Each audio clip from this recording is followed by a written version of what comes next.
ថ្ងៃនេះខ្ញុំឆ្លៀតយក Vivo V70 មកតែព្រោះតែសមត្ថភាពកាមេរ៉ាពិតជាមិនធម្មតាទេតែខ្ញុំក៏ឆ្លៀតយកប្អូនតូច Vivo V70 FE មកតែជាមួយនឹងគ្នា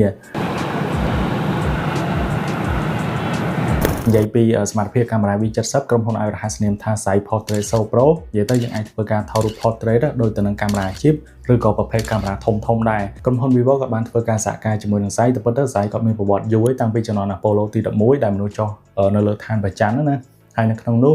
អង្គការ NASA ក៏បានប្រើប្រាស់កញ្ចក់កែវលែនរបស់ Zeiss នឹងឯងដើម្បីធ្វើការផ្ដិតយករូបភាពឬក៏ថតរូបនៅលើឋានព្រះច័ន្ទចំណុចពិសេសនៃកញ្ចក់កែវលែនរបស់ Zeiss នេះគឺគាត់សាបល្អច្បាស់រូបភាពមាន contrast ហើយនៅពេលដែលថតទៅគឺចេញពណ៌បែបធម្មជាតិស្អាតណាអញ្ចឹងហើយបានក្រុមហ៊ុន Vivo គាត់ប្រើប្រាស់កញ្ចក់កែវលែនហ្នឹងលើ Vivo V70 នេះតែម្ដងនៅពេលយើងថតរូប portrait គឺមានជម្រើស focal length ច្រើនតម្រូវតាមកលៈទេសៈជាក់ស្ដែងណាអញ្ចឹងមិននៅឆ្ងាយដូចជាឧទាហរណ៍រូបដែលខ្ញុំបានថតអញ្ចឹងខ្ញុំរុញទៅ 85mm អាចទាញប្លង់ចូលចិត្តយើងបើទោះបីយើងឈរឆ្ងាយក៏ដោយសារតែប្លង់ហ្នឹងខ្ញុំឈររៀងឆ្ងាយតែអញ្ចឹងខ្ញុំរើស 85mm ហើយដូចរូបប្លង់មួយនេះអញ្ចឹងខ្ញុំរើស 100mm ដោយសារតែខ្ញុំចង់ទាញប្រាសាទឲ្យមករៀងធំនៅផ្ទៃខាងក្រោយណាបើយើងដាក់ទូលាយពេកវាអត់ចេញធំទេហើយនៅពេលខ្ញុំថតចេញមកឃើញថាចេញបូកេស្អាតមែនទែនទូទៅបូកេគឺខ្ញុំកំណត់ត្រឹម 2.8 ប៉ុន្តែបើយើងចង់ឲ្យបានរឿងព្រើខ្លាំងជាងហ្នឹងយើងលោតទៅ 1.4 ទៅហើយ Zeiss ក៏គាត់ផ្ដល់ប្រភេទបូកេនឹងច្រើន style ឲ្យយើងដែរនិយាយទៅមានច្រើនមែនទែននៅលើហ្នឹងយើងឆ្លាញ់ style បូកេមួយណាយើងរើសមួយហ្នឹងទៅប្លង់មួយទៀតដែលខ្ញុំថតនេះគឺនៅប្រាសាទបាយ័នហើយមានទឹកស្រះទឹកនៅពីមុខណាអញ្ចឹងខ្ញុំថតជា landscape ខ្ញុំរុញចូល 0.6x ឬក៏ប្រើប្រាស់មុខងារ ultra wide នឹងឯងទំហំ 8 megapixel ហើយនៅពេលខ្ញុំថតចេញមកឃើញថាផ្ទៃមេឃក៏ចេញពណ៌ដុតស្រស់ស្អាតហើយកន្លែងទឹកចំណាំងផ្លាតហ្នឹងក៏ឃើញច្បាស់ដូចគ្នាដែរនិយាយទៅពណ៌ផ្ដល់មកចេញបែបធម្មជាតិដុតស្រស់បែបពណ៌បៃតងណាអញ្ចឹងរូបរបស់យើងចេញមកគឺគុណភាពប្លង់មួយទៀតនេះគឺខ្ញុំថតនៅក្នុងប្រាសាទអង្គរវត្តរបស់យើងថតផ្ទាល់នៅលើ Vivo V70 ហ្នឹងទាំងប្លង់ទូលាយហើយនិងប្លង់ធម្មតាបងប្អូនអាចមើលពីគុណភាពរូបបានចំណុចមួយទៀតដែលខ្ញុំ impress ហើយលើពីការរំពឹងទុករបស់ខ្ញុំនៅពេលខ្ញុំតេស្តកាមេរ៉ា V70 ហ្នឹងគឺតើតទៅនឹងការ zoom វា zoom ចូលជ្រៅដល់ទៅ 100x ហើយប្លង់មួយនេះខ្ញុំថតនៅលើភ្នំបាខែងដែលខ្ញុំ zoom ទៅកាន់ប្រាសាទអង្គរវត្តរបស់យើងកំពូលហ្នឹងខ្ញុំដាក់ 10x ឃើញថានៅពេលដែលថតរូបចេញមកអត់បែក pixel ទេ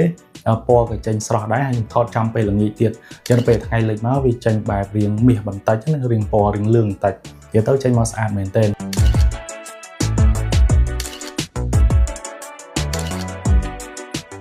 ចំណុចមួយទៀតយើងអាចប្រើប្រាស់ AI ជំនួយទៅលើការថតរូបរបស់យើងនៅពេលចូលកាន់មុខងារ portrait យើងឃើញប៊ូតុង AI ខាងលើហ្នឹងយើងគ្រាន់តែចុចបើកទៅគេហៅថា AI visual ដែលវាអាចជួយប្រែរូបរបស់យើងពីរូបធម្មតាទៅជារូបរើធ្លាក់ឬក៏ស្លឹកឈើជ្រុះឬក៏លក្ខណៈថាយើងចង់ថតឲ្យមានថ្ងៃរះថ្ងៃលិចអី AI អាចបន្ថែមចូលឲ្យយើងមកអញ្ចឹងល្អមែនទេអ្នកដែលគាត់ចូលចិត្តថតរូបបែបអញ្ចឹងណាខ្ញុំថែមទាំងយកទៅតេស្តថតពេលយប់កន្លែងដែលខ្វះពន្លឺទៀតមុខងារ night mode នៅលើនេះវាទាញពន្លឺចូលបានច្រើនហើយបើតាក់ទងនឹងមុខងារ portrait គឺគាត់មាន aura light ផ្នែកខាងក្រោយនេះជំនួយទៅលើរូបភាពរបស់យើងនិយាយទៅ aura light ហ្នឹងយើងអាចសេរីកម្រិតពន្លឺបានហើយវាលក្ខណៈថាស្រទន់ណាអញ្ចឹងនៅពេលយើងថត portrait កន្លែងដែលខ្វះពន្លឺវាផ្ដល់ពន្លឺផ្ទៃមុខរបស់យើងភ្លឺច្បាស់ស្អាតហើយបែបស្រទន់ទៀតវាមិនចាំងខ្លាំងពេកវាក៏មិនពន្លឺទាបពេកដែរអញ្ចឹងនៅពេលថតចេញមកមុខរបស់យើងគឺឃើញស្មើស្អាតបើនិយាយដល់កាមេរ៉ាខាងមុខវិញទំហំ 50 megapixel Zeiss Group Selfie Camera ដែលយើងអាចធ្វើការថតជាក្រុមបាននិយាយទៅ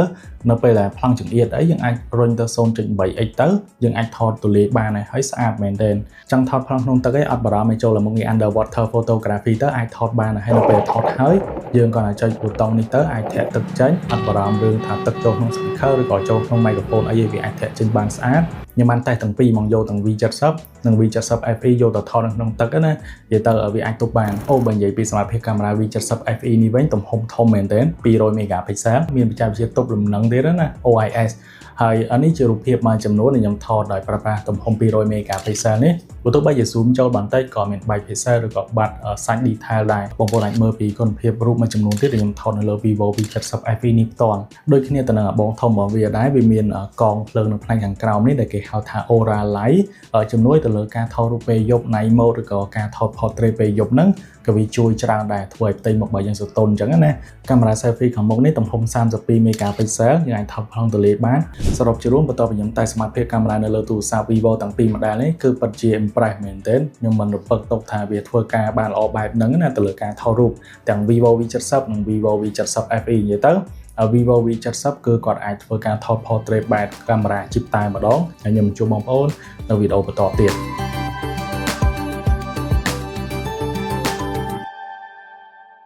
Vivo